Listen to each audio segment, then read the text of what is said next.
তো যারা ওয়েবসাইট নিয়ে কাজ করতে চায় তো তাদের জন্য একটা কথা বলবো, তো ওয়েবসাইট নিয়ে কাজ করতে চাইলে সোশ্যাল মিডিয়াতে প্রেজেন্ট থাকা লাগবে সবসময়। প্রেজেন্ট থাকতে হবে সোশ্যাল সবসময়। মিডিয়াতে অডিয়েন্স গ্রো করা লাগবে, ঠিক Audience আছে? grow করতে হবে। অডিয়েন্স যদি গ্রো করো তাহলে Income সেই করতে পারবে। অডিয়েন্সকে মানে সেই অডিয়েন্স দিয়ে ইনকাম করা সম্ভব হবে, ঠিক সম্ভব আছে? হবে, হ্যাঁ। তো ধরুন আপনার কাছে 5 মিলিয়ন অডিয়েন্স আছে, হ্যাঁ, 5 million। এবার 5 মিলিয়নের মধ্যে যদি ধরে নাও তো এটাও আমি 100 জনের কথা বললাম, তো 100 জনের কাছে যদি একটা কোর্স সেল করো এবং কোর্সের মূল্য যদি 1000 টাকা হয়, তাহলে 100 ইন্টু 1000 কত টাকা হয়?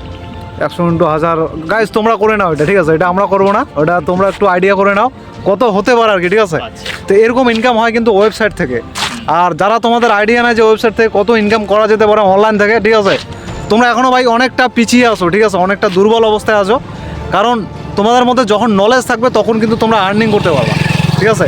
এখন তোমাদের মধ্যে যদি নলেজ না থাকে, ঠিক আছে, জ্ঞান দরকার আছে ভাই। ওয়েবসাইট কাকে বলে, ওয়েবসাইট কীভাবে ডিজাইনিং করে, আর ওয়েবসাইট কীভাবে কী হয়, এই জিনিসগুলো কিন্তু জানা দরকার আছে, ঠিক আছে? তো এইগুলা কিন্তু মানে আমারও নলেজ অনেক কম আছে, বাট রঞ্জন দা এই বিষয়ে একদম এক্সপার্ট আছে।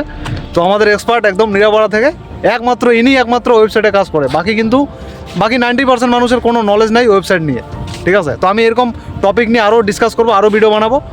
আর যারা ওয়েবসাইট নিয়ে ইন্টারেস্টেড, রঞ্জনদার সাথে দেখা করতে পারো। অবশ্যই অবশ্যই তুমি অবশ্যই মানে তোমার কেউ যদি শিখতে যায় অবশ্যই শিখাবো, তো তাই না? শিওর 100%। কেউ শিখতে চাইলে অবশ্যই মানে তোমরা যোগাযোগ, ইন্টারেস্ট আছো, যারা ওয়েবসাইট ডিজাইন অ্যান্ড ডেভেলপমেন্ট শিখে বিভিন্ন ফ্রিল্যান্সিং ওয়েবসাইটে কাজ করতে চাও, তারা অবশ্যই আমার সঙ্গে যোগাযোগ করবে, ঠিক আছে? আমি শিখিয়ে দিব। অবশ্যই যোগাযোগ করো। অবশ্যই। চলো দেখা হচ্ছে পরের ব্লগে। ভালো থাকবেন এন্ড সুস্থ থাকবেন। Bye bye. Bye bye.